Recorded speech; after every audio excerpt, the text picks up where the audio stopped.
그리고 그에게 찾아온 현타.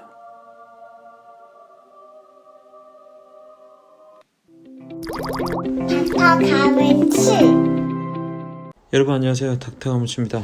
여러 요청이 있어서 오늘은 현자 타임에 대해서 의학적인 이유와 극복법, 갈렌이라는 분의 이런 현인의 말입니다. 모든 동물은 현타가 온다. 여성과 수탉을 빼고. 이런 아주 주옥같은 멘트를 남기셨네요. 물론 조금 제가 바꿨어요. 이분이 뭐 현타라고 표현하진 않았겠죠. 스피노자, 아주 즐거운 기쁨이 지나가면 거대한 슬픔이 다가온다. 이것은 몰두하지 않으면 마음이 혼란하고 둔탁하게 한다. 마음을 혼란하고 둔탁하게 한다. 뭔가 조금 와닿죠? 말은 어렵지만은 마음이 혼란하고 둔탁하고 거대한 슬픔. 이게 거대한 슬픔이라는 표현보다는 조금 무력감이라고 해야 되나? 어쨌든 이런 현인들도 표현을 했죠. 여성에게서도 발생한대요. 40% 여성에서 한 번 이상의 경험, 4에서 5%는 4주 이내 경험, 5%는 자주 경험한다. 자, 이게 호르몬 변화가 중요한데요. 이게 피크에 이르렀을 때 도파민 레벨이 절정에 이르고 이후에는 도파민 레벨이 급감하게 돼요. 그러면서 뭐가 올라가냐? 프롤락틴이 올라갑니다. 옥시토신과 테스토스테론은 감소한다. 이런 급격한 호르몬의 변화가 생겨요.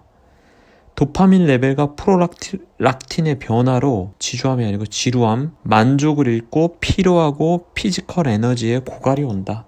움직이기 싫어지고 동기부여와 열정이 줄어든다. 지루하고 만족감도 좀 떨어지고 뭔가 피곤하죠. 에너지에 고갈도 오고 움직이기도 싫고 집에 가고 싶고 막 이러죠. 근데 뭐 현명해진다는 없죠. 현명해진다는 없어요. 현자라는 게 아니죠. 그러니까 이성적이게 된다라기보다는 그럼 성욕이 줄어든다가 또 맞겠죠. 갑자기 뭐 IQ가 뭐 10이 오른다 이런 건 없습니다. 자, 이 프롤락틴, 역시 프롤락틴 여기 나와 있죠. 프롤락틴과 도파민은 중요한 호르몬이에요. 무드 체인지에 되게 중요한 호르몬들입니다.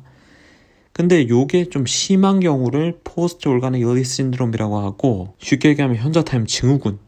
그러니까 뭐가 좀 심해졌을 때를 얘기하는 거죠. 약간 병적인 증상들의 집합을 증후군이라고 하니까 요런 5가지로 생각해 볼 수 있어요. 증상, 독감 같은 증상, 피로, 탈진, 근위압감, 기분이 뭔가 나쁘고 기억력이 줄고 집중이 안 되고 이런 증상들의 만족. 그 다음에 이 증상이 스펌을 배출한 이후에 발생하고, 스펌 배출했을 때 90% 이상에서 이런 증상이 생긴다. 그렇다면은 현자타임 증후군에 해당한다. 이 증상이 2일에서 7일 이상 지속, 그리고 알아서 저절로 없어진다. 자, 그러니까 현자타임이 심해지면은 이런 반쯤 병적인 상태가 되는 거죠. 이런 분들도 있대요. 대부분 아니죠.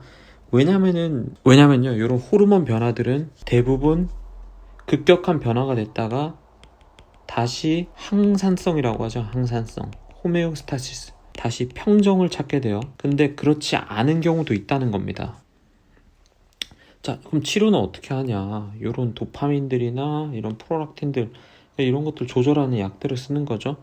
항우울제, 사망계 우울제, 날록선, 요거는 오피오이드에 대한 아편성 진통제에 대한 해독제로 쓰이거든요. 이런 것들도 좀 도움이 된다고 하네요. 근데 여러분, 우리 일반적으로 우리 현타가 그렇게 와서 우리 막 괴롭진 않잖아요. 대부분 회복하고. 그러니까 시간이 지나면 회복하는데 굳이 이런 것까지 써야 되냐? 대부분 사람들의 해당이 없기 때문에 이 치료에 대해서는 자세하게는 얘기 안 할게요. 오늘의 교훈, 현타는 사람마다 다르다. 호르몬이 몸과 기분을 지배하게 되는 것이다. 자, 그러면 현타를 막으려면 스펌을 아끼면 현타가 오지 않는다. 그렇죠. 이 현타를 막으려면은 스펌의 배출을 억제해봐라.